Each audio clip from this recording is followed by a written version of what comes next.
Salut tout le monde, c'est Mani. Aujourd'hui, on va causer X-Max. On va commencer la série de vidéos X-Max de l'extérieur vers l'intérieur. On va reprendre chaque petite chose en détail. Retour d'expérience, choses testées, choses qu'on a vues mais pas testées.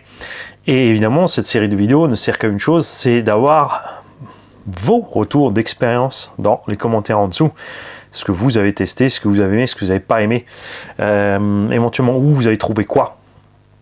Il y a certains produits bien sûr qui se trouvent à certains prix à un endroit et que vous avez peut-être dégoté beaucoup moins cher ailleurs.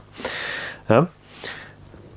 On va commencer par, ça peut paraître ridicule mais moyeux tout simplement, fixation de roue, fusée, porte-fusée, hexagone, et ensuite on va se déplacer vers l'intérieur. On fera un post séparé pour les roues parce qu'il y a énormément de choses à dire bien sûr sur les roues. On a un grand choix possible, des pour et des contre, des prix de tout et de rien, des choses folles. Mais ça sera dans l'épisode pour les roues. Alors, d'origine sur ce X-Max, les écrous de roue, sont pas mauvais. C'est juste dommage qu'il y a une chose qui a été modifiée entre le 6S et le 8S de série. C'est que les nouveaux écrous des 8S ont juste 4 petites entailles à l'intérieur. C'est qu'au moment où ils font la pièce, puisque c'est une pièce forgée, ils mettent 4 petites empreintes à l'arrière pour s'accrocher dans le plastique.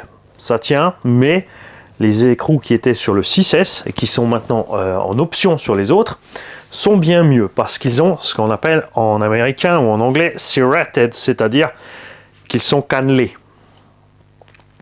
Parce que ça mord bien la jante. Ça, c'est pas un écrou Traxxas. L'écrou Traxxas, c'est mieux fait que ça. Ça se prend vraiment bien dedans et ça marche à merveille. Pourquoi c'est plus cher? Parce que au lieu d'être fait dans la masse, ça a été réusiné sur les écrous Traxxas par la suite. D'où le coût supplémentaire, parce qu'ils fabriquent la pièce et après elle passe à l'usinage vite fait. Du coup, c'est plus cher. Ça se voit aussi parce que tu as une partie de la pièce qui est anodisée à l'arrière où les rainures ont été faites dedans. Tu n'as plus d'anodisation puisqu'il y a eu enlèvement de matière. Tu as bien sûr une tonne d'écrous options comme ça. Alors attention avec les écrous qui sont comme ça bouchés. C'est qu'il faut absolument prendre des écrous spécifiques pour X-Max ou pour des engins qui ont des filets bien longs. Parce que si tu prends des choses standards, il existe plein de capuchons de roue comme ça standards qui sont beaucoup moins hauts, qui vont buter tout simplement. Où est-ce que je les ai? Bouge pas. Où sont les exas? Si tu prends un truc standard, parce qu'il en reste un là-dedans, genre ceci, tu vois, c'est beaucoup moins haut. Résultat, tu vas buter sur le filet, ici, au coin, au début. Donc là, je vais te montrer si c'est le bon filet. Tu vas buter ici, le capuchon va buter au bout du filet avant que la roue ne soit serrée. L'espace ici est trop grand pour serrer le moyeu de la jante. Résultat, la jante va se balader. Donc faites attention à ça. Ces écrous-là donc vont beaucoup plus loin. Pour les filets, c'est du 100, pardon. Il existe du 100 et du 125. Pour l'écart du filet, Traxxas a choisi du 100. Donc, on va parler de gros et de petits filets tout simplement, parce qu'il n'y a que ces deux modèles-là en RC. Je vais te montrer la différence, tu vois. Ça, c'est le gros. Ou c'est l'inverse, ça c'est 125, l'autre c'est 100. Ouais, je fous ma merde. Je vous attends dans les coms. C'est là pour ça. Et tu as ici... Non, si.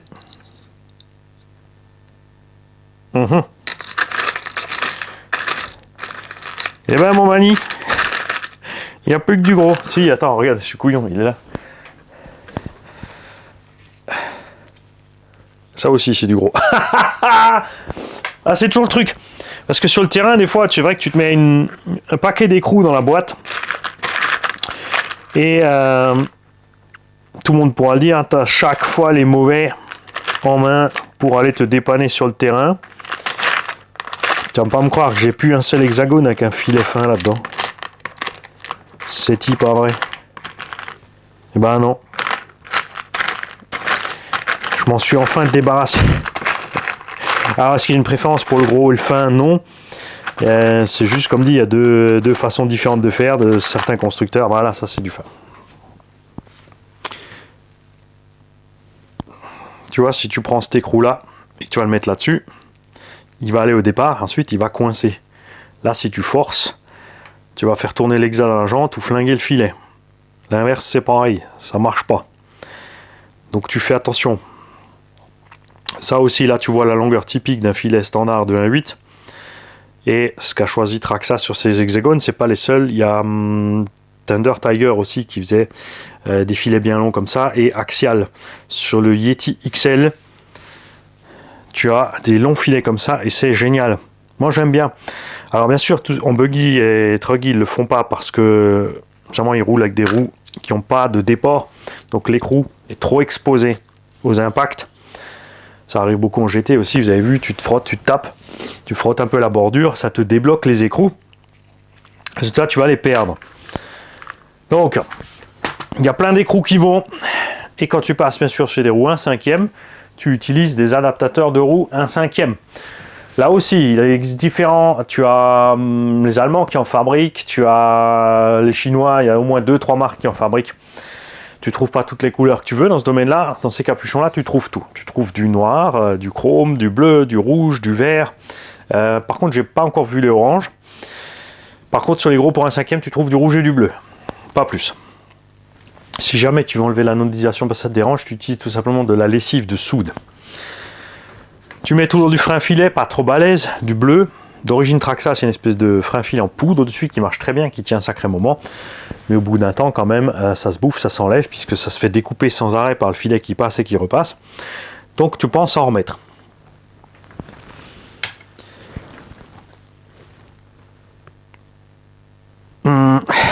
Et pour ce qui est écrou de roue, ma foi, on a fait le tour. La fusée, c'est cette pièce-là. En RC, suite à une étrange chose de traduction, ils ont appelé cette pièce la fusée. Mais on est tous d'accord que ceci est la seule pièce qui ressemble à une fusée sur toute la RC. Elle est bien de cette forme-là, en forme de fusée, alors que ça, pour aller à la stratosphère, ça peut y aller, mais il faudra beaucoup plus de puissance pour faire monter ça, par rapport à un truc qui ressemble à une fusée. Donc ceci est le porte-fusée, ou moyeu. Ceci est la chape ou l'étrier. Il y a plein de termes différents toujours, comme je l'ai dit, le tout c'est de se comprendre. Tu veux appeler ça fusée et ça autrement, c'est pas grave tant que le gars en face il sait de quoi tu parles. Cette pièce-là, d'origine Traxa, c'est en alu, elle est très bien faite, elle est durable. Ce qui arrive avec le temps, évidemment, c'est que au bout de cette pièce, tu as l'axe du CVD. Tu vas donc avoir une usure dans le temps de cette perforation à travers la pièce, même si elle est capturée dans le roulement, ce qui augmente sa longévité, bien sûr, puisque la bague de roulement elle est en acier. Elle prend autour de l'alu et l'axe est coincé à l'intérieur. Donc l'axe ne peut pas se barrer, il n'y a pas de vis pour le serrer, il n'y a pas besoin. Et le tout se renforce l'un l'autre. Ça s'ovalise avec le temps. Tu peux repercer tout simplement à 90 degrés proprement. Bien sûr, il faut rester dans l'axe, il faut être vraiment dans l'axe de la pièce comme ça, dans l'axe de la pièce en hauteur, en largeur, en longueur, tout ce que tu veux. Il faut être tout simplement parfaitement droit sur 6 axes, percer à travers le tout en 4 mm et remettre la goupille un quart de tour plus loin pour profiter de ta pièce plus longtemps. C'est aussi simple que ça. Si tu ne peux pas le faire, tu peux les changer à part. Le prix est encore acceptable. Il existe bien sûr des fabricants qui les font en ferraille. Il y a d'autres fabricants qui les font en alu. Ils ne sont pas tous de même qualité, donc méfiez-vous, ils vont se bouffer plus vite. L'acier ça tiendra plus longtemps, mais c'est plus lourd aussi. GPM notamment les fait en acier, on les a montés là-bas en élargi de 12 mm, je crois, 12 ou 17 mm, je sais plus. Si, tu as 17 et 24 mm. Donc là-bas on a mis du 17 parce qu'on a mis des roues plus petites pour pas aller frotter sur les triangles, parce que la jante est plus petite à l'intérieur, et ça va bien avec le style des engins. Existe en 24.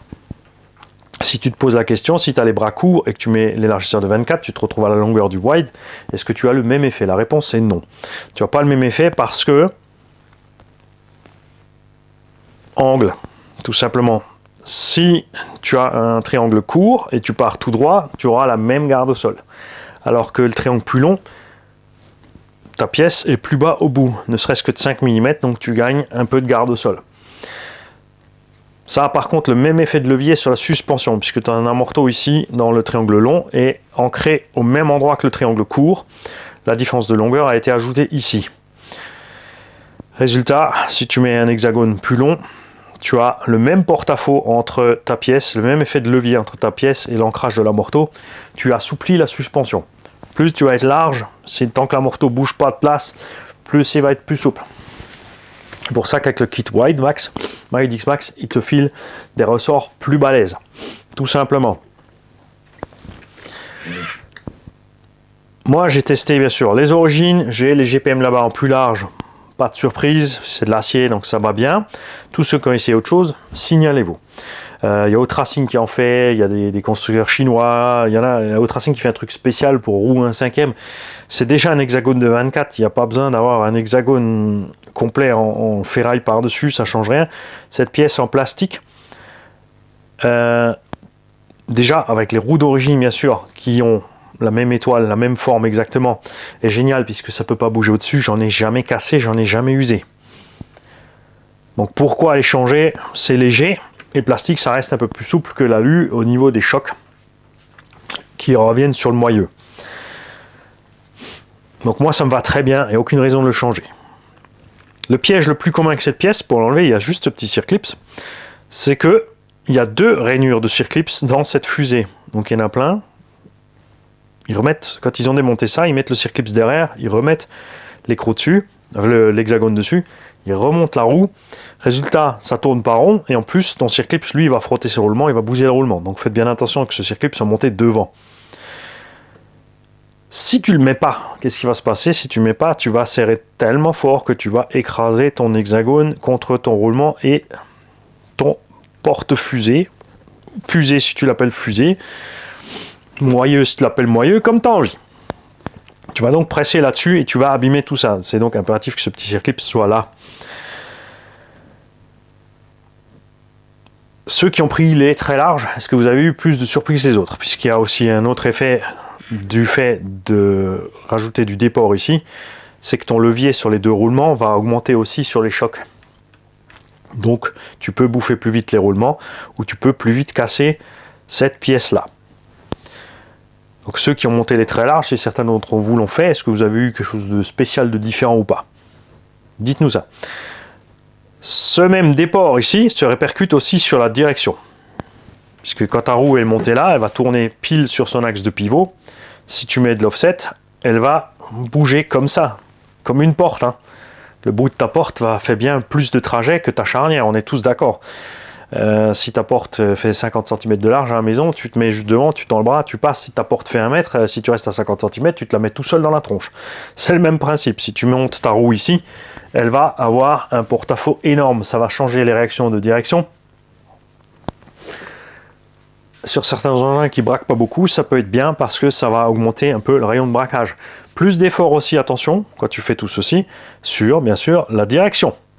La biellette va souffrir plus. La direction aussi, le cerveau aussi.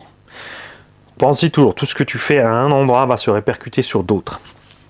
C'est pour ça que certains constructeurs ont décidé d'agrandir leur plateforme parce qu'ils se sont rendus compte qu'ils ont fait suffisamment solide dans l'échelle où c'est et qu'en agrandissant, ça pouvait toujours aller. Après, il y en a qui sont allés trop loin, comme Axial et Losi, en fait, le groupe Horizon Hobby globalement, qui prend la petite méca et te la rallonge à méga banana. Sauf que, voilà, quand tu prends une banane plantain et que tu en fais une banane dopée, eh ben, il y a un moment quelque chose qui va casser au milieu à cause de la surcharge du poids. Des effets de levier, pas forcément du poids, même si tu n'es pas lourd, plus tu as un effet de levier, plus tu as de charge répercutée sur un axe, une vis, un point donné. Donc tout ceci est évidemment à prendre en compte. Au niveau des axes ici, pas de surprise, bon, Tu as les petits capuchons ici, sont en plastique, ça me va très bien, ils existent en alu pour ceux qui ont envie d'alu. Ceux en alu ne font pas mieux le boulot que ceux en plastoc. Je suis pas fan de mettre des pièces en acier dans des pièces en alu au niveau de l'usure. Après, bien sûr, tu as des bagues en téflon dans certaines pièces, ici c'est le cas. Pour compenser ça, parce que l'acier, lui, il va bouffer l'alu. Alors que dans le plastique, ton axe en acier, il risque rien. Le plastique est plus mou que l'acier, ça fonctionne bien ensemble, ça n'a même pas besoin spécialement de graissage ou d'huile, sauf qu'on ce sont des montages serrés. C'est le cas des fois de ces plastiques Traxxas qui sont moulés relativement serrés, RPM aussi.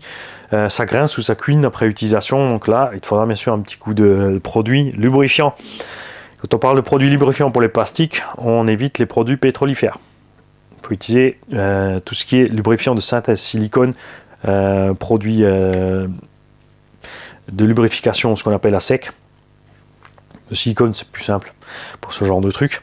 Ça évitera les grincements et ça évitera de coller, d'être gras et de permettre à la saleté de se coller dedans. Clairement. Le porte-fusée ou fusée en terme RC ou étrier ou chapeau moyeux. Comme dit, je te le répète, des termes, tu vas en entendre un gogo dans ces vidéos pour que tout le monde se fasse bien l'usage tout simplement. La pièce d'origine Traxxas, tout au départ, a un problème, ce sont les roulements intérieurs qui sont un peu petits, qui se dézinguent facilement. Plus vite à l'arrière qu'à l'avant, parce qu'à l'avant, ils sont protégés déjà par la chape ici, qui empêche la projection de saleté sur le roulement ou de flotte. De plus, c'est un roue avant qui motrice, c'est la roue avant qui balance les saletés sur la roue arrière. À l'arrière, par contre, le roulement intérieur, lui, est super exposé et on prend plein la tronche. Ces roulements cassent facilement sur les chocs latéraux, enfin facilement, il faut quand même bien taper. Tu casses le roulement, tu as toute la roue qui sort avec tout le cardan, en fait, c'est rien, tu as juste un roulement à changer. Ça vaut 1 ou 2 euros le roulement si tu achètes des packs de 10 ou de 20 chez Kanzen.fr par exemple. 1 euro. Ou d'autres, hein. Il y a plein de fournisseurs entre temps maintenant.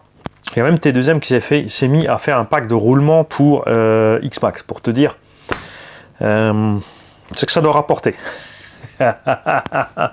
Après, je sais pas, j'ai pas envie de tester le kit T2M honnêtement.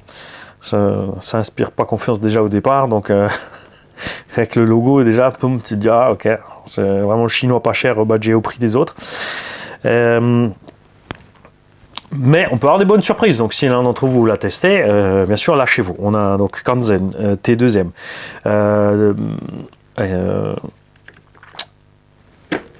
GeForce bien sûr qui fait des roulements depuis longtemps pour les RC.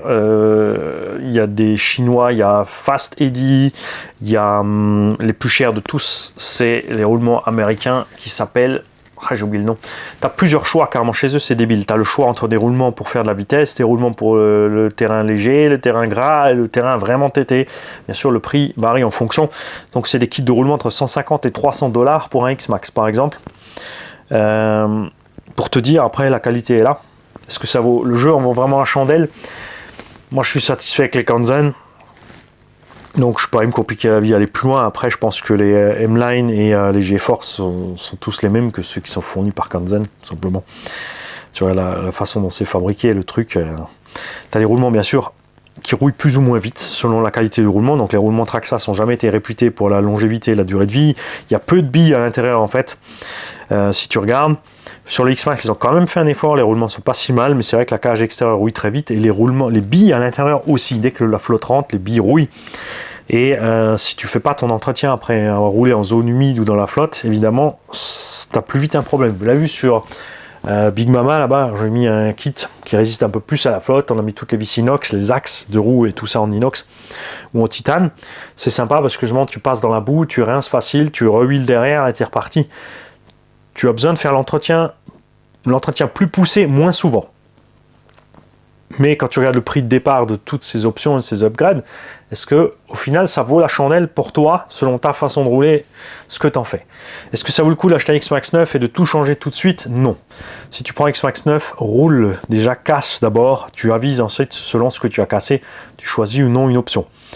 Mais comme je l'ai dit tout à l'heure, tu fais gaffe quand tu renforces un endroit, ça va se répercuter plus loin. C'est notamment le cas ici. C'est pour ça, tu crois que je me suis perdu et non. Le roulement est bien dans cette pièce-là, donc on est au bon endroit. Et si tu renforces cette pièce, par exemple, ici on a pris la pièce RPM. La pièce RPM sur les chapes d'origine Traxxas, c'est un problème parce que le plastique RPM est plus costaud, mais il est aussi plus souple. On décroche plus vite les axes et on abîme la pièce RPM au niveau de l'axe. En fait, tout simplement, le trou se déchire. Ouais, ça c'est violent, je sais. Les trous qui se déchirent, c'est jamais bon dans tous les domaines. Et tu vois le cri qui va avec. Et quand tu viens de monter ta pièce et ça t'arrive au bout de 2 packs, je te jure que tu fais le même cri. Du fait, j'ai mis ici cette pièce alu. C'est une pièce chinoise pas chère. Tu les trouves, tu as plein de constructeurs aussi qui te font cette pièce en alu. Aucun ne l'a fait en renforcé plastique. Il n'y a que la pièce d'origine plastique Traxxas, sinon tout le reste c'est de l'alu. Les moins chers que j'ai trouvés sont sur Big Mama, ils n'ont même pas les inserts en téflon, j'ai payé 20 balles les deux. Il a fallu couper un morceau pour avoir le rayon de braquage optimal. Parce que ça butait quelque part, je ne suis pas allé chercher, j'ai fait ça sur le véhicule. Là, j'ai mis une version un peu plus chère, c'est à 30 ou 32 €. On a les bagues en téflon, c'est pas forcément bien parce que si tu retrouves pas tes bagues en téflon au détail quand elles cassent, parce que ça peut arriver, t'es bien emmerdé aussi. Mais on trouvera peut-être un moyen de mettre autre chose à bord, hein, de prendre juste un tube de téflon, mettre une rondelle dehors, ça reviendra au même que d'avoir ta petite pièce à forme spécifique. On verra ça. On verra aussi ce qui se passe niveau rayon de braquage. Et dans ce cas précis où tu utilises des pièces options ou de fabricants externes, il y a autre chose qu'il faut prendre en compte. La pièce RPM étant plus costaud, il y a plus de plastique dessus. Elle va aussi, bien sûr, buter plus vite dans l'autre pièce, puisque ce fabricant qui a fait cette pièce l'a basée sur la pièce d'origine. Il n'en sait rien et puis il s'en fiche de ce que fait RPM. Donc faites gaffe quand vous achetez des pièces alu, soit ce sont les pièces alu d'un même constructeur qui a tout aligné ensemble et ça va bien. Si tu prends le moins cher là-bas, le moins cher là-bas, tu devras forcément ajuster les pièces. Même dans ce cas-là, par exemple, la pièce RPM rentre difficilement dans cette pièce en alu. J'ai donc dû limer un bout de la pièce alu parce que je ne voulais pas limer un bout de la pièce RPM à ce niveau-là du plastique, puisqu'enlever de la matière ici, alors qu'ici l'axe est déporté dedans, ça va me poser un problème, cette pièce va casser plus vite. Par contre, meuler 1/4 de millimètre sur l'alu, quand ta pièce a fait ça d'épaisseur, ça pose pas de problème, donc je l'ai fait là-bas, parce qu'il faut toujours t'assurer quand tu montes toute pièce en mouvement ensemble, donc quand tu mets ici ta fusée dans tes roulements, dans ton porte-fusée, il faut que ça tourne librement. Quand tu mets ton porte-fusée dans ta chape, il faut qu'elle coulisse librement. Quand tu mets ta chape dans tes axes de triangle dans ta chape, il faut ici que les triangles bougent librement dans cette pièce. Il ne faut pas que ça grippe ni là, ni ici, ni ici, ni ici. Tout ce qui va gripper là va te freiner ta suspension, raidir les réactions et diminuer la capacité du véhicule à amortir les chocs. Tout simplement. Et tout ce qui va coincer la direction va te poser problème quand tu veux rouler, évidemment. Alors là, je ne l'ai pas encore essayé avec ça, je les ai juste montés à blanc. On a essayé comme ça, l'angle de braquage est effectivement un petit peu réduit parce qu'on touche ici. Mais on va voir sur le terrain si ça suffit ou pas. Si ça ne suffit pas, il va falloir jouer un petit peu de la disqueuse pour nous voir améliorer les choses. Traxxas, de même, on fait une version avant et arrière qui ont aussi, tout comme RPM, des roulements plus grands à l'intérieur. Les roulements plus grands Traxxas sont de meilleure qualité que les roulements plus grands qui sont livrés ici avec les RPM. Qui, en plus, et c'est très important, arrivent non graissés, huilés. Quand tu achètes ta pièce RPM avec tes roulements, les roulements ne contiennent ni graisse ni huile. Il y a une toute petite étiquette qui te le dit dessus.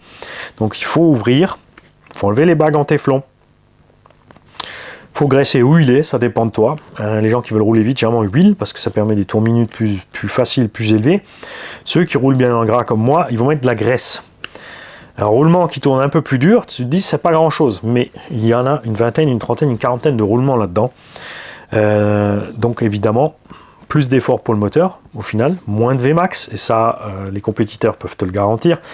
Pour avoir eu déjà en main un véhicule équipé de roulement full céramique, machin haut de gamme, où quand tu lui faisais ça, le machin il partait de 2 mètres en roue libre, sans problème, alors qu'un véhicule monté avec des roulements graissés, tu vas mettre ta pitchnette, il va faire 10 cm.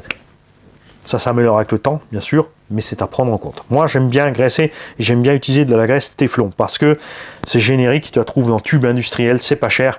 Ça tient de -40 à de la graisse lithium, pardon, de moins 40 à plus 150 degrés, c'est waterproof. Donc c'est pas cher, ça tient le froid, le chaud et la flotte.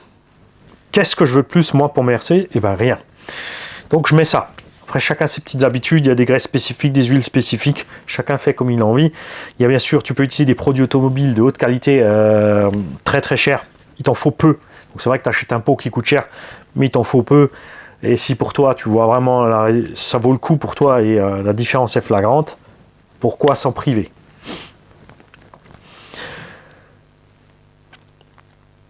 Donc nous avons causé de celui-là, de celui-là, de celui-là, de celui-là, de celui-là. Donc là, comme dit, il existe donc que RPM qui fait une autre pièce en plastique que Traxxas d'origine. Traxxas, ça fait des V1, des V2. Et arrive avec le XRT une troisième version. Cette troisième version est compatible sur X-Max. Elle est plus solide au niveau du plastique et elle a aussi les grands roulements. Ce qu'on ne sait pas, c'est si ça va arriver de série sur les prochaines générations de X-Max aussi, c'est-à-dire s'ils vont arrêter, enfin c'est certain, connaissant Traxxas, ils vont arrêter la production des vieilles pièces, ils vont juste les écluser. Ensuite, ils vont passer sur la pièce du XRT, tout simplement, qui a donc été améliorée. Et ça, c'est cool pour nous. On fera aussi une vidéo séparée sur les roulements et sur la visserie. Parce que si on en cause maintenant dans le spécial axe, après on en causera plus là et là et là. Et il y en a qui vont peut-être s'y perdre.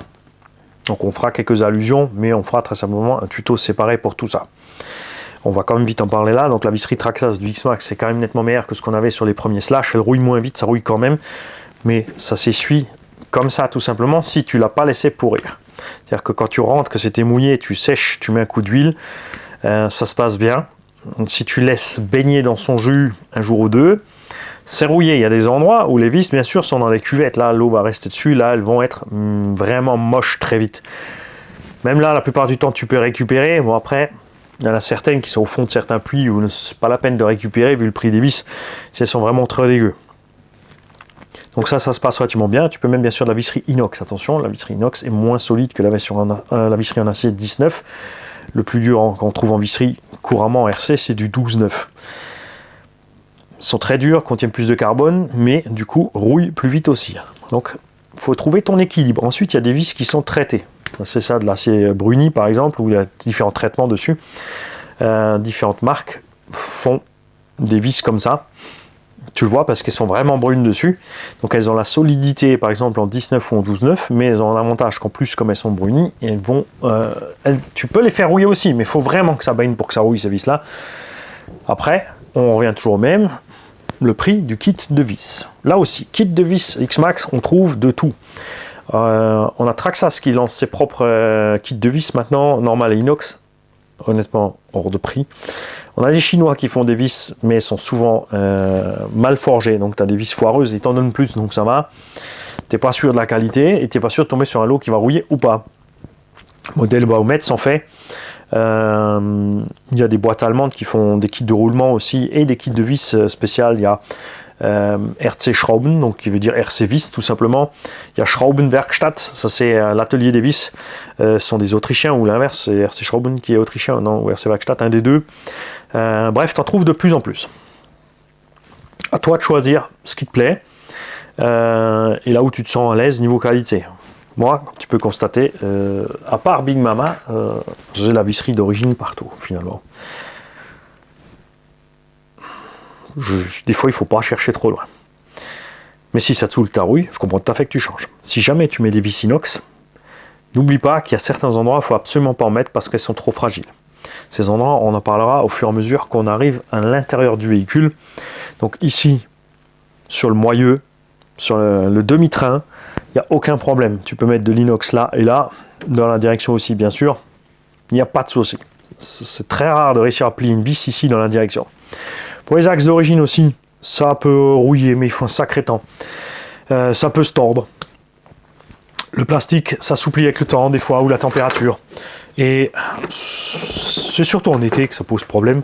Les plastiques s'écartent, tu dégoupilles. Est-ce que c'est vraiment très grave? Pour moi, non. Sur le terrain, tu vas sur place. C'est vrai que si tu as perdu ta goupille, tu n'en as pas en poche, c'est couillon.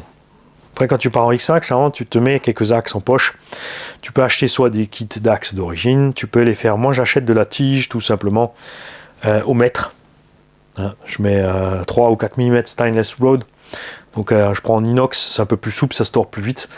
Mais ça rouille pas. Tu peux prendre du non traité, tu trouves du 19, du 12-9, ce que tu veux, à différentes qualités. Ça s'appelle aussi corde à piano. Subaru a bien sûr totalement raison. Ça sticote tous les deux dans les commentaires, comme d'habitude. Et tu coupes le morceau qu'il te faut. Ça coûte pas grand chose, c'est vite remplacé. Le fait de dégoupiller ta pièce t'évite tout simplement une casse. Il y a des kits de vis que tu peux utiliser pour mettre dedans. Les premiers qui ont commencé c'est RPM parce qu'ils ont fait des triangles foireux, donc ils ont rattrapé le coup en faisant des vis options. Donc ils n'ont pas changé les triangles, ils te les vendent toujours le même prix. Et en plus, tu peux acheter des vis options. Donc ça devient un problème. Perso, puisque les triangles RPM, par exemple, sur un slash, t'en achètes parce que c'est moins cher que c'était moins cher au départ que ceux d'origine et plus solide. Avec le temps, c'est devenu un peu plus cher, mais comme c'est toujours plus solide, ça va. Mais maintenant que Traxxas fait ses propres triangles renforcés, RPM au niveau des triangles, pour moi, ça vaut pas le coup, surtout qu'en plus, sur le X-Max spécifiquement, ils sont super moches, les triangles RPM. Les triangles super RPM touchent le ressort, je déteste ça. Donc je reste sur les origines. Sur Big Mama, on a testé les renforcés. C'est vrai que quand il fait froid, c'est vraiment mieux. Quand il fait chaud, finalement, flex aussi quand même un petit peu moins. Là-bas, quand on a les renforcés, on a essayé de mettre les vis. Pour l'instant, ça se passe bien. Sur certaines autres pièces où j'avais mis les vis, eh ben, ça s'est mal passé parce que là, ça s'est pas dégoupillé. Donc c'est la pièce qui a rompu soit là. Ou à gogo, elle met des chocs plus forts, plus loin, qui va endommager une pièce plus compliqué à remplacer et plus cher que juste de dégoupiller ton pauvre axe sur le terrain, enlever ta vis. Surtout à l'avant, c'est facile, tu braques à fond, tu enlèves ta vis, tu remets ton axe, tu remets ta vis et t'es reparti. Ça va aussi vite que ça. Il y a des Chinois aussi qui font des kits de vis à gogo comme ça. Au début, on prenait des vis saines aussi, mais très cher et plus compliqué à trouver, pas tout à fait la bonne taille. Entre temps, il y a des Chinois qui te font les vis. C'est tout simplement une vis de 4 mm qui est lisse jusqu'ici. Et ensuite, tu as un petit bout de filet. Il y en a certaines qui dépassent et tu mets l'écrou là derrière, ce qui est mieux évidemment, parce que le filet en plastique ne va pas forcément tenir bien, parce que c'est aussi que du 4. Évidemment, rien ne t'empêche toi de passer une vis de 4 mm plus longue. Mais au prix, honnêtement, où j'ai trouvé certains kits de vis chinois, ça vaut plus le coup. C'est le truc, j'aurais dire, qui valait le coup si les choses sont hors de prix. Bouge pas, je vais te trouver une vis de 4. Voilà. Si tu prends une M4, plus long que ça, hein, tu prends du 60 ou du 70, regarde, la partie non filetée, parce que sur des longues vis comme ça, c'est rare dans le filet jusqu'au bout, il faut vraiment le commander exprès, ça existe, mais à 60-70 mm et compagnie, ils arrêtent de faire du filet jusqu'au bout. Donc tu as bien ta partie lisse qui va jusque là, tu peux donc sortir de l'autre côté tranquille et mettre ton écrou M4 et couper ce qui dépasse. Attention, quand tu coupes un filet, tu mets 2 écrous ensemble. Tu coupes à ras du premier, tu mets un coup de lime ou de meule, on va dire que tu as la scie à métaux, ensuite la lime, ou tu as la disqueuse et la meuleuse, et ensuite tu desserres tes 2 écrous, parce que tu les as serrés ensemble l'un contre l'autre, écrou contre écrou se serrent ensemble pour ne pas se promener sur le filet, tu enlèves le premier va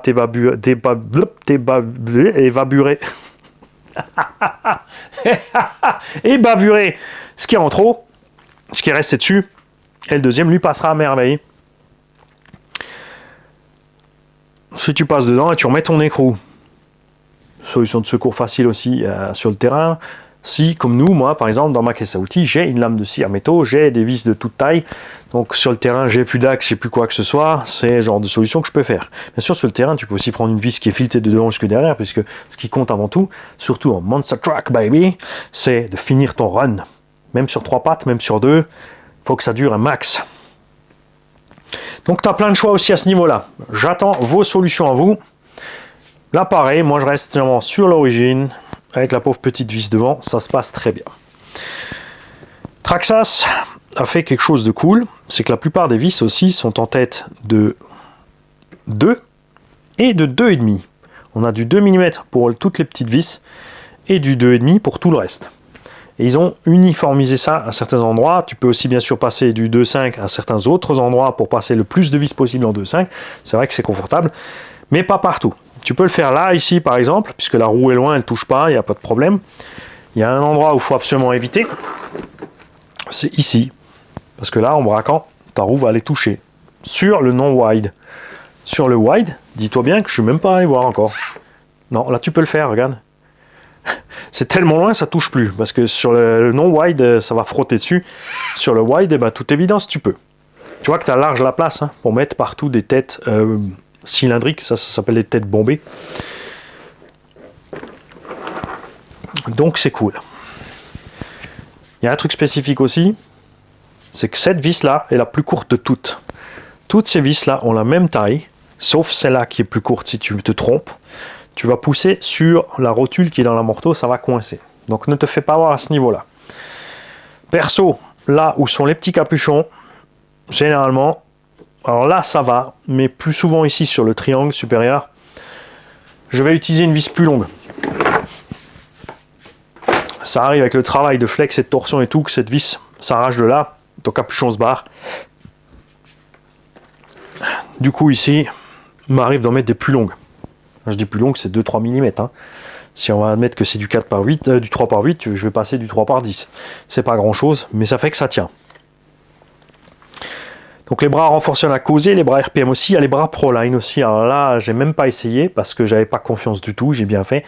Il y a plein de gens qui ont acheté les bras Proline dès que c'est sorti parce que bon, tu as les petites plaques en graphite pour moins de flex, mieux tenir la route, tralali lala, c'est un MT avec des gros pneus boudins, tenue de route, je t'en prie.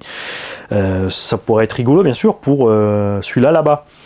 Au Tracing aussi fait les pièces en alu avec en plus les barres stab. Mais la barre stab fixée dans le pare-choc devant, dans un X-Max, sachant que c'est le point qui tape le plus, elle est vite tordue. Donc, ces triangles Proline, les bras ils cassent. Alors, rien qui disent, ouais, mais moi je roule pas comme un fou. Alors pourquoi tu as besoin d'options? La question. Parce que ça te plaît, et c'est la bonne réponse aussi, évidemment. Quand les choses vous plaisent et vous avez les moyens, faites-vous ce plaisir. Ce qu'il ne faut pas, bien sûr, c'est acheter des pièces à crédit pour optionner ta caisse ou quand tu casses, aller faire la manche derrière. Prévois en amont. Donc, les pièces plastiques Traxxas, moi je les aime bien. Sur la version standard en wide, je ne sais pas encore, je n'ai pas encore roulé avec. C'est ce qui me fait peur aussi sur les XRT. Plus de levier, plus de risque de casse des triangles. Existe aussi maintenant, bien sûr, déjà en renforcé Traxxas. Les pièces normales Traxxas ont existé en renforcé avant qu'ils fassent les pièces wide. Et elles sont vraiment plus solides. Franchement, comme dit RPM, tu peux laisser tomber. Proline aussi, donc tous ceux qui ont acheté les Proline, il y en a plein qui m'ont écrit laisse tomber, achète surtout pas. Je les ai cassés en moins de 5 minutes. J'ai remis mon triangle d'origine, j'ai tenu beaucoup plus longtemps. Et pourquoi j'avais pas confiance? Parce que j'ai dit une bêtise avant. On parlait des pièces plastiques. Proline fait aussi la pièce plastique renforcée avec le roulement plus gros. J'ai fait 15 minutes avec le côté droit et peut-être 45 minutes avec le côté gauche. J'ai remis les pièces d'origine Traxxas avec les petits roulements. J'ai fini ma sortie, 3 packs d'affilée derrière ça, sans casse. Alors ta pièce option, là, chez Proline, tu te la mets un petit peu dans le popotin. Hein, surtout qu'elle est chère. Proline est devenue excessivement chère. C'est du délire. Quand on parle de pièces plastiques, les biellettes ici. Moi aussi. Je laisse depuis toujours les biellettes d'origine Traxxas. Avec le temps, elles finissent par bananer, se plier. Tu peux les redresser au décapeur, des fois elles deviennent trop souples en été, tu perds un peu de direction, précision de pilotage, etc. Précision de pilotage en MT, c'est pas un sujet pour moi. Après, si tu as envie et tu as besoin, je comprends tout à fait, donc tu vas te mettre les triangles Proline avec les cales en graphite, ou tu vas prendre les triangles alu, tu vas prendre des biellettes alu réglables. Traxxas fait des biellettes alu réglables hors de prix et qui cassent aussi. La plupart du temps, c'est pas le tube qui casse, mais la vis qui relie le tube à la chape. Casse toujours là. Quand c'est à l'extérieur, ça va, tu peux le desserrer de là. Si c'est dans le tube, ça commence à être foireux et vu le prix des pièces, ça fait mal. Si tu prends ici une pièce alu, il y aura moins de flex ici, elle va répercuter plus d'efforts sur ta biellette. Si en plus tu mets une biellette alu, cet effort répercuté de là à là va laisser répercuter sur ta direction. Tu as donc plus de chances de péter la direction et le sauve-cerveau et le cerveau. Du coup, moi, là, je reste en plastoc. Là, je reste en plastoc. Direction d'origine, jamais eu de pépin avec. Les biellettes, j'en ai peut-être cassé une ou deux. C'est pas cher, c'est vite remplacé. Donc, je cherche pas plus loin. C'est aussi simple que ça. La direction, on en parlera quand on sera au milieu du châssis. Je rappelle que cette édition est dédiée à un demi-train. Est-ce qu'on va faire, puisqu'on va faire un poste dédié aux roues, on va faire un poste dédié peut-être visserie et roulement ensemble, visserie roulement axe pour regrouper un petit peu. Comme dit, je l'aborderai dans chaque petite phase pour ceux qui loupent les autres vidéos qui ne trouvent pas. Aussi parce que les gens posent les questions à gogo, ils n'ont pas vu les autres vidéos, ils tombent dessus, ils te posent la question. Donc si on aborde un petit peu, ils savent ou ils entendent qu'il y a l'autre vidéo, ils vont aller voir. Je fais des vidéos pour ne pas me répéter en boucle. S'il y a quelqu'un qui me pose une question, je lui dis, va voir justement cette vidéo, et il m'a répondu, tu peux pas juste répondre avec 3 points d'interrogation. Pas content. Mais ça m'est égal que tu sois pas content, mais mets-toi à ma place. Donc tu attends de moi que je répète 5000 ou 6000 ou 10 000 ou 20 000 fois la même chose en boucle, semaine après semaine. Parce que c'est le nombre d'interlocuteurs que j'ai par semaine. Toi, tu es tout seul et tu me poses la question à moi. Donc tu attends une réponse pour toi. C'est égoïste. Donc si je t'invite à aller voir la vidéo, c'est pourquoi? Parce que dans la vidéo, il y a d'autres choses qui peuvent t'intéresser à ce sujet. C'est plus complet que juste te répondre sur un point. Et tu participes à la chaîne. Tu fais des vues qui rapportent un petit peu de revenus, puisque tu attends des réponses, mais tu peux pas toujours tout avoir gratuit. Dans ce cas-là, tu as juste à regarder une vidéo. C'est un effort ridicule. Je pourrais faire une hotline, un 0800 payant, à 15 centimes la minute, et après on pourrait s'amuser à ça. Et je pense qu'après, il y en a plein qui vont regretter cette chaîne YouTube qui gagne tellement d'argent, et que c'est pas normal qu'ils gagnent tellement d'argent. Parce que je pense que si je fais une hotline, par contre, là, le compteur va péter, et je pourrais dire à Gigi, arrête de bosser, c'est bon. Fais la hotline avec moi, parce qu'elle apprend très vite. Elle est bien plus intelligente que moi. Si je lui explique le X-Max de A à Z, je ne ferai qu'une seule fois l'explication, elle aura compris. Et après, elle pourra vous l'expliquer aussi. Et pourra vous engueuler aussi si vous refusez de comprendre. De ce demi-train encore, nous avons l'axe de cardan. Donc tu peux les avoir entiers, ces cardans Traxxas. Tu peux les avoir en pièces séparées, tu peux avoir la fusée à part, tu peux avoir le petit cylindre et l'axe qui est situé là-dedans à part, et tu peux avoir la tige à part, ce qui est sympa.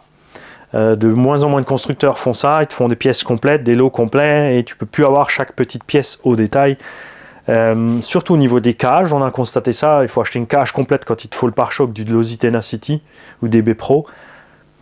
Pitoyable. Donc je suis bien content qu'on puisse tout avoir ici au détail. Je suis très content que les cardans d'origine. On peut les plier, on peut les tordre. Et pourquoi? Parce que tu prends un choc là-dessus. Le triangle du haut va flexer comme ça, celui du bas comme ça. Le triangle va aller percuter la noix. La noix d'origine fait fusible sur les gros chocs. Elle peut éclater pour libérer la pression sur le triangle et pour ne pas augmenter la pression à l'intérieur du diff et exploser ton diff qui va être beaucoup plus compliqué et plus cher à réparer. Ta noix se change par extérieur. Au départ, elle valait 8,70 €. On est quand même passé à 12-13 € la noix. Ça commence à faire chier. Mais voilà, ça tient quand même un moment. Et tu as une petite période selon les sauts que tu fais, les expériences que tu fais, que ce soit sur skatepark ou sur les bosses. Ne négligez pas ça. C'est que tu as certaines bosses, certains endroits où tu vas prendre des angles étranges. Tu as une mauvaise habitude parce que tu es habitué à sauter autrement. Tu vas faire le mauvais truc, tu vas tomber sur le côté. C'est rigolo, les sauts qui sont décalés sur le travers. Vous avez vu, on en a un aux écluses où on part, on fait une belle chandelle, mais ça déséquilibre totalement le véhicule. C'est très très chaud de le rattraper avant de tomber sur la tranche. Et quand tu tombes sur la tranche, justement, tu peux causer ce genre de dégâts. Je suis donc bien content que cette pièce est fusible. Ça, on en parlera avec les diffs. Ah ouais, c'est comme ça. On parle ici de la tige du cardan, l'arbre du cardan. Lui, eh bien, il peut plier du coup. Dans pas mal de cas, il flexe relativement bien, mais sur certains cas, quand même, il reste tordu. Ça se redresse grâce au cactus de chez RC Usinage 34, lien sous la vidéo. Il a fait une adresse mail dédiée à l'usinage de pièces RC sur mesure. Le but, c'est de faire des pièces faciles à mettre en œuvre, pas trop chères. On ne recherche pas l'esthétique. RC Usinage 34, il veut te faire des trucs fonctionnels, pas trop compliqués à faire, pas trop coûteuses. Si tu veux du beau machin avec un petit alien gravé dedans et tout le tralala, un surfaçage et tout, c'est pas lui qui te le fera, il a un boulot, il a autre chose à faire. Lui, ce qu'il veut, c'est te dépanner, tout simplement. Si tu as une pièce qui casse en récurrence, il peut te la refaire en alu. l'écarter moteur par exemple X-Max en alu, il peut faire. Des supports à foison, des plaques d'adaptation. Tu as un nitro, tu veux le passer en brushless. Les trous correspondent à rien pour mettre ton support brushless, donc tu achètes un support moteur par exemple réglable au bas haut, avec le maintien de diff avant aussi au bas haut. Tu mets ton petit diff dedans, ce que tu veux, les roulements 16 par 8 par 5 standard. Tu choisis l'écart que tu veux selon ton diff, parce qu'il y a des diffs qui sont plus ou moins d'anthrax entre les roulements. Tu lui envoies ça. Honnêtement, envoie-lui les pièces que tu as. Tu lui donnes les codes que tu veux, il te fait une plaque sur laquelle ça va se monter avec des vis fraisées par le dessous. Et ta plaque entière, tu vas la poser sur ton châssis nitro. Et si l'encart des trous de diff est assez loin des autres, tu ne seras même pas obligé de repercer ton châssis. Il te fait déjà tes filets à tes trous voulus dans le châssis. Et tu visses tout simplement cette plaque par en dessous dans le châssis, comme ta pièce d'origine. Résultat, il n'y a aucune vis qui se croise, tout est monté. Tu as un petit surpoids, tu as une petite plaque en plus. Il faudra prévoir l'état. Comme dit, selon où sont situées tes vis, il faudra différentes épaisseurs, mais c'est jouable. C'est un vieux châssis nitro qui traîne à la maison, tu ne sais plus quoi en faire. Une petite plaque comme ça, ça ne va pas coûter une fortune. Donc ça peut te permettre de faire une adaptation. C'était la petite parenthèse pour RCJH 34. Son logo d'ailleurs, il est dans les commentaires toujours, est un cactus. Donc le cactus te permet de redresser les cardans. Tu peux le faire aussi bien sûr avec la masse et avec une enclume. Une fois bien sûr qu'il a été tordu, une fois, deux, trois fois, ça va pas s'améliorer, hein. Ça va augmenter et ça peut aller jusqu'à la casse. Mais pour le casser, il faut y aller. Il faut vraiment y aller. Moi j'ai réussi sur un tout vieux cardan qui avait déjà été plié deux, trois fois. Je l'ai posé sur l'enclume, j'ai mis un gros coup de masse, il s'est sectionné en deux. Et des fois, ben voilà. Alors, j'attends de savoir qui d'entre vous a réussi à avoir un ennui avec ça et pourquoi. Ça, bien sûr, l'ennui, on le connaît. Parti sur le terrain. Tu mets un chiffon autour, quand tu l'enlèves, tu mets un aimant. Tu t'habitueras, tu verras. Qui a eu des ennuis avec ça, pourquoi et comment, et qu'est-ce qu'il n'aime pas sur cette pièce? Moi, j'aime la pièce d'origine, j'ai pas besoin d'autre chose. Comme dit, on peut tourner, on peut repercer. Basta. Ça, c'est sûr, les ennuis, on les connaît. Donc, le roulement qui saute, la pièce en plastique qui peut casser ici, là ou sur la portée de roulement. Un point important aussi, un bruit étrange que beaucoup cherchent en X-Max, c'est quand tu roules et que tu braques d'un côté, mais pas de l'autre, ton véhicule fait clac, clac, clac, clac, clac, clac, clac, clac. Bon, ça peut le faire des deux côtés si ça t'arrive en même temps, mais ça, va vraiment falloir nous expliquer comment tu as réussi ton coup. Ce qui se passe, c'est que ton axe ici, qui passe dans la pièce, généralement en bas, la pièce flex, l'axe sort derrière, donc cette pièce est déportée. Elle n'a plus le même angle, et quand tu tournes, tout simplement ta jante va frotter ici, d'où le clac, clac, clac, clac, clac, clac. C'est juste, généralement, cet axe, rarement celui du haut, généralement celui du bas, qui est tout simplement sorti. Donc tu enlèves la vis, tu sors l'axe, tu remets la pièce, tu remets le tout. Attention bien sûr, parce que ton porte-fusée, du coup, peut s'être endommagé au niveau, justement, comme on a dit tout à l'heure, du trou. Donc gaffe. Sur les RPM, comme dit, comme il est plus flex avec la pièce d'origine ici, ça m'est arrivé plus vite qu'avec les pièces d'origine. Sur la pièce Traxxas renforcée, moi je ne l'ai pas essayé puisque j'ai déjà tous mes RPM avec mes gros roulements. Perso, de toute façon, je n'étais pas persuadé que la pièce Traxxas avec les gros roulements tienne mieux que la RPM puisque ils n'ont pas mis plus de matière. Ils ont compensé quelque part, ils ont mis un peu plus, ils ont mis dû mettre quelques rainures, mais pas autant de matière qu'a fait RPM, donc j'étais resté sur les RPM. Comme toujours, il y en a qui sont contents avec ça, il y en a qui sont contents que ça, il y en a qui sont contents que ça. Chaque conducteur a ses casses spécifiques à lui, à sa façon de rouler et à son terrain. Moi, par exemple, je vais être super content avec ces pneus, je vais dire qu'ils sont solides. D'autres vont dire ah non, c'est de la merde, je les déchire tout le temps parce que leur terrain, la façon dont ils roulent. Nous, on a eu ça à un moment donné. Pareil, je reviens aux écluses, on partait sur des sauts en diagonale et on tombait systématiquement sur le côté de la roue et on déchirait, on pinçait le pneu entre la jante et le côté. Il y a une seule solution, c'est soit tu trouves tes pneus beaucoup plus solides, soit tu arrêtes de sauter en diagonale. Donc on a arrêté de sauter en diagonale parce que ça fait bobo aux pneus.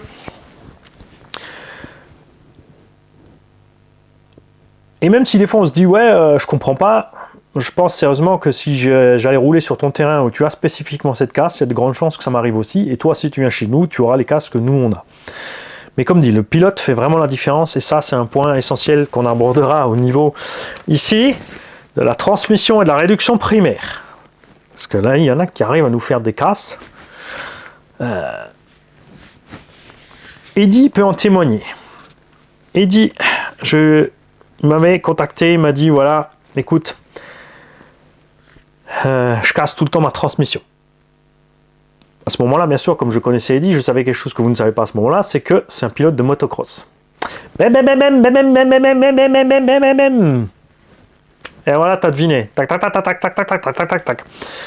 Donc, j'ai demandé à Delphine, merci Delphine, de le filmer avec son téléphone pendant qu'il roule. Il m'a envoyé la vidéo et j'ai pu lui confirmer, effectivement, écoute ta vidéo, ensuite écoute une de mes vidéos. Je touche, ensuite j'arrache peut-être, mais je relâche en douceur, je reprends en douceur. Tu es en contact, tu fais, ton doigt fait ce que ton véhicule vit sur le terrain, tout simplement. Si tu es tout le temps comme ça, typiquement ricain. Je vais vous dire, quand j'ai vu les vidéos du XTR, j'ai arrêté de regarder les vidéos du XTR. Bien sûr, j'avais envie d'en voir quelques-unes, c'est vrai que j'aime bien les surprises. Mais j'ai quand même regardé quelques vidéos parce que je voulais savoir ce qui se passe avec ses bras longs et ses biellettes longues, tout ça. Et le point le plus important, il est plus bas, il est plus dur. Comment qu'il va sautiller? J'espérais qu'il y en a aussi un qui me donnerait enfin une fois le poids des roues, mais les Américains ne se posent pas de question sur le poids des roues. 1,5 kg par roue, elles sont super, beautiful, amazing. Ils ont juste oublié que la transmission derrière, elle canne, le moteur, il est lipo aussi. Ben, bref. Et tous ces gens-là, même les grandes chaînes, l'engin est dans la pelouse, ils savent faire que ça, non, en brushless, tu fais pas ça. Tu es relié entre le moteur et la transmission. La puissance moteur électrique est immédiate et tu balances chaque fois en cisaillement toute la patate dans tes dents. Hein? Alors que si tu vas en contact et après tu pousses, pareil pour le freinage, tu lâches tes freins, tu laisses contacter les pièces, sauf en cas d'urgence bien sûr. Ensuite tu freines progressivement. Jean, pas à fond sur la gâchette. Freinage à 100%, c'est blocage. Et voilà. Donc faites attention à ça.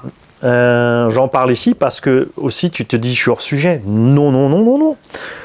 Puisque ça se répercute aussi ici. C'est là que tu ovalises rapidement tes trous dans les têtes de fusée. J'ai eu des X-Max ici en révision, au bout de 10-20 packs. C'est des gens qui roulent pas souvent, mais simplement après ou avant l'hiver, ils veulent faire une révision et stocker leur véhicule parce qu'ils veulent pas le sortir en hiver. On avait déjà des trous ovalisés. Alors que pour arriver à ça, il me faut une 50aine de packs. J'ai rarement changé, d'ailleurs, mes fusées à ce sujet-là. À cause de ça, tout simplement. Pareil, hein, le cylindre à l'intérieur en acier et l'axe, ça s'use. Si tu le vois à temps, tu changes ton axe à temps parce qu'il prend des petits méplats, tu peux le tourner, tu peux le changer, ça augmentera aussi la longévité. Donc il y a plein de petites astuces comme ça par petits morceaux pour augmenter la longévité. Ta façon de conduire, bien sûr, est essentielle sur la longévité des pièces. Si tu roules tranquille en prairie, effectivement, la seule raison d'optionner, c'est parce que tu as envie que ce soit optionné. Comme par exemple Jonathan Girard qui nous a fait un X-Max, mais alors, là c'est le over the bling bling. Joe, t'as abusé, il nous a fait un X-Max vite avant. Bulkhead X-Max, vite avant, transmission vite avant, triangle, machin. Le truc il doit peser 15 ou 17 kilos, honnêtement. Il a mis bien sûr le moteur qu'il faut, mais Joe il aime rouler tranquille en prairie. Il aime que ça soit beau, il aime le bling-bling, il s'est fait ce plaisir, il s'est fait sa machine, il en prend soin. Parce que si beaucoup d'entre vous sont persuadés que mettre de l'alu partout et des trucs augmente les performances du véhicule, n'oubliez pas que vous augmentez la charge du véhicule, surtout sur un Traxxas. Traxxas, ça comprend une chose, les plastiques flexibles et modulables avec des formes spécifiques partout, des nids d'abeilles et de tout ce que tu veux, encaissent plus que n'importe quoi d'autre. Ça se déforme, mais ça se remet en place et t'es reparti. Il y en a plein aussi qui sont choqués par ces jeux-là dans les triangles. C'est les cales de train complètes qui bougent. Il y a une raison à ça, on en parlera quand on sera là. Quand tu montes tout rigide, ça tient bien certains chocs et à un moment tu dépasses ce que ça peut encaisser et là t'amoches méchamment. C'est très cher à réparer, c'est coûteux. Demande beaucoup plus de matériel. Vous l'avez vu sur le Raminator, il faut sortir les outils échelle 1. Faut couper, plier, fileter, souder, faut savoir tout faire à force si tu veux t'en sortir avec ces engins là. De ce fait, moi, alors sur les X-Max où je roule plus cool, je reste sur mes pièces d'origine tranquille. Hein. Là je les ai mis parce que je suis en white, je sais qu'il y aura plus d'efforts dessus. Puis j'avais envie de le faire, comme ça je suis tranquille, c'est déjà fait. Mais ça, c'est mon mix à moi préféré. Donc, porte-fusée RPM. En attendant, bien sûr, les pièces du XRT. On verra, bien sûr, si les pièces d'origine du XRT sont plus fiables et qu'elles sont de toute façon montées sur tous les nouveaux X-Max qui vont venir. Tu ne te poses même plus la question, tu ne touches plus à rien. Ce qu'on ne sait pas, c'est s'ils ont modifié ça. Je crois aussi. Donc, on verra ça quand le XRT sera là. On démontera où on a cette pièce de rechange de X-Max pour voir. Parce que si ça, c'est plus solide, ça aussi, c'est plus solide. J'ai malheureusement aucune autre alternative que l'alu, justement ici, dans ce cas-là. Je suis super content des pièces à 20 balles chinoises qui sont là-bas. Je ne les ai pas retrouvées. Bon, c'est là comme c'était à... Non, c'était pas à 36, c'était à 35 €, je crois. Parce qu'il y a le guide Teflon, là-bas, il n'y a pas. Mais je sais que Big Mama, j'y vais méchant, donc c'est pas très grave. Les triangles, je laisse les origines ou les renforcés Traxxas. Les biellettes, je laisse les Traxxas. La visserie, la plupart du temps, Traxxas. Les roulements, je laisse les Traxxas. Quand à l'occasion d'une révision, je les fourre bien de graisse, justement waterproof, ça tient un moment, même le siège de roulement, là où il est posé dedans, je mets du gras, comme ça il est dans le gras, il rouille moins vite. Quand il y a trop d'yeux, trop rouillé, machin, et ben je passe sur du Kanzen, modèle Bormetz, là où je fais ma commande. Je regarde vite ce qu'ils ont, voilà, et je prends là. Et j'ai toujours pas, pendant que je vous parle, moi je suis en train de rechercher le nom des roulements Boca Bearings. Boca Bearings, ça coûte une fortune, surtout maintenant qu'aux US on a toutes les taxes qui nous tombent sur le coin de la gueule. C'est vraiment chaud pour avoir des roulements Boca. C'est vrai qu'ils font un kit de roulement mortel. C'est celui à bandeau. Ils ont les bandeaux de couleur en fait. T'indiques chez Boca Bearing l'utilité du roulement. Il y a du jaune, du bleu foncé, en fait du bleu clair, du bleu foncé, du vert, juste avec un anneau de céramique. Il y a plein de choses. Il y a de quoi se faire plaisir, mais le budget, ça lui fera pas plaisir. Donc moi, je reste sur ça parce que même si tu mets des roulements d'excellente qualité, à un moment, t'en casses quand même. Et finalement, le peu de fois que je change des roulements sur X-Max, ce sont toujours les mêmes parce que ce sont les plus exposés. On a le roulement de roue arrière côté roue parce qu'il n'y a pas de protection. Si tu montes ici un pare-boue, ça aide déjà beaucoup. Il y a des petits pare-boues que tu peux monter sur les portes fusées aussi, surtout avec l'impression 3D. Il y en a qui ont fait des trucs pas mal pour les pièces d'origine parce que tu peux les visser dessus.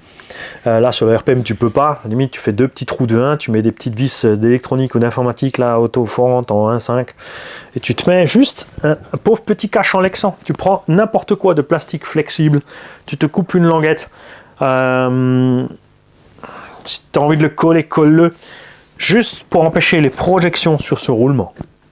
Après, ce que tu éviteras pas, ce sont les chocs. Et là, point essentiel justement des roues, plus tes roues sont taille basse et dures et machin, et les jantes sont dures, plus tu vas balancer de choc là-dedans. Mais ça sera dans la partie dédiée aux roues. Comme bien sûr tout est accroché l'un sur l'autre, chaque partie contiendra une partie suivante. Là, on a parlé un tout petit peu plus de ce qui se passe au niveau direction et diff. J'ai réussi à éviter l'amorto. Quoique faire un tuto spécial pour les amortos, ce ne sera pas nécessaire parce qu'il n'y a pas grand chose à faire là-dessus. On va intégrer l'amorto aussi dans cet épisode, tu as tout à fait raison. Amorto Traxxas. Moi, tout ce que je mets, c'est la tige titane Traxxas. Et c'est absolument tout. Et que à l'avant. Je garde mes origines de réserve pour l'arrière en cas de besoin. Et c'est tout. Tu peux laisser les tiges d'origine parce que si elles tordent, c'est que tu es allé trop fort, donc tu sais où est ta limite. Les tiges d'origine, tu peux les avoir facilement et pas cher. C'est très vite changé sur le terrain aussi. Si on fera un poste séparé. Capuchon, perso, j'en ai jamais arraché. Malgré qu'il n'y a pas de butée, c'est vrai que quand tu tires comme ça dessus, tu l'ouvres, donc il peut casser. Le joint à lèvres qui est ici pour racler la saleté marche à merveille, donc c'est beau parce qu'on n'a pas une saloperie de soufflet qui est là et où l'eau rentre mais ne sort plus. Par exemple, et qui se déchire avec le temps, donc ça va bien. Il y en a plein qui mettent des chaussettes pourquoi ? Pour préserver le look, pour préserver l'anodisation tout simplement. C'est vrai que les saletés projetées sur les ressorts, surtout à l'arrière et les tiges, vont cribler les tiges, les tubes et les ressorts. Ça va s'abîmer, se rouiller plus vite. Mais je trouve ça tellement plus beau, un amortisseur comme il est là, qu'avec une pauvre chaussette dessus. Tout simplement. J'aime les MT parce qu'il y a des gros pneus moelleux, parce qu'il y a des gros amortos avec du gros débattement. J'aime voir bosser mes suspensions. C'est pour ça que j'aime aussi les SC. Tout simplement. Là-bas, c'est un peu plus compliqué de regarder les suspensions bosser pendant que ça roule. Là, c'est plus évident, c'est certain. Alors, je vous attends dans les coms. Partagez-moi. Concentrez sur le demi-train. ce qui vous est arrivé, ce qui vous saoule, ce que vous appréciez, les options que vous avez testées qui étaient pourries, les options que vous avez testées qui sont une réussite, les endroits où vous avez vu des pièces vraiment beaucoup moins chères qu'ailleurs, de même qualité ou de qualité supérieure. Tout ça. Ce post est dédié à ça. Lâchez-vous dans les coms pour que tous les gens qui arrivent dessus, qui ont Xmax, puissent aller lire en bas ce qui se passe parce qu'ils ont envie de se renseigner ou ils ont aussi envie de mettre leur grain de sel. Bienvenue aussi tous ceux qui n'aiment pas le Xmax. Si tu ne l'aimes pas, est-ce que tu en as eu un? Explique-nous tout ça. N'oublie pas de nous dire dans quelles conditions tu as roulé, quel type de terrain, pourquoi tu ne l'aimes pas. Si tu détestes Traxxas pour une X raison, tu as le droit de le dire aussi. Toujours par contre dans la bonne humeur. Voilà. Moi j'aime toutes les marques. Il y a toutes les marques au moins ont fait un modèle que je trouve cool. Il ne vient pas de marque à l'esprit là qui a fait toute une gamme foireuse. Quand je dis marque, je ne parle pas de Rebadger, hein. Je parle des fabricants à la base. Ou au moins des produits qui ne trouvent que chez certains. Ils ont tous fait des trucs foireux, hein. Tous, sans exception. Même les grandes marques ont fait des erreurs. Même les marques de compète, des fois, ont fait des trucs qui étaient des échecs.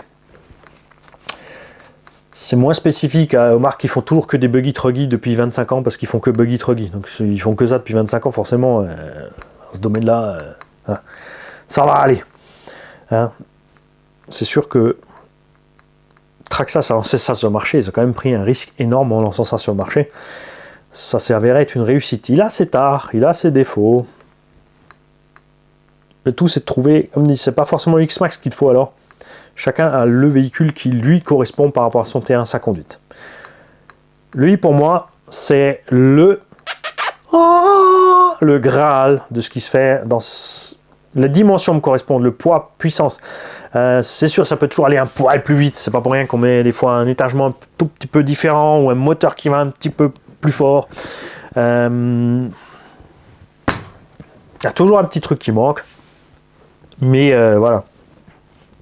Là où moi je roule, ce que moi j'en fais, ça reste l'engin qui m'éclate le plus à chaque fois que je le sors. Là, derrière, vous avez vu, on était retourné aux écluses avec les Xmax. J'ai roulé entre-temps le Sledge, le HNR. Je me suis éclaté avec le HNR, avec le Max V2, avec le Sledge, avec... Je les adore tous, mais chaque fois que je sors cette caisse, je me demande, mais qu'est-ce que je fous avec tous les autres, finalement? Je peux tout faire avec celui-là. Mais après, on a quand même envie de tester les autres. Les mecs, je vous souhaite une belle et agréable journée.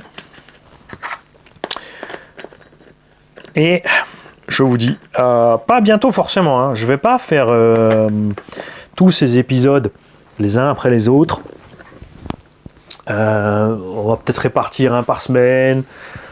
Ça dépendra du temps que j'ai aussi pour faire les vidéos, etc., etc., etc. Plein de choses en compte. L'arrivée du MTX, l'arrivée du XRT. Serait temps aussi, hein, Mani, t'as jamais continué, moi et les marques. Hein, combien j'en ai d'épisodes? Je crois que j'ai que fait Arma, Coralie, peut-être Traxxas et Obao, je sais plus. Non, parce qu'on avait dit on fait l'ordre alphabétique. On n'est pas allé bien loin avec ça. On n'est pas allé bien loin.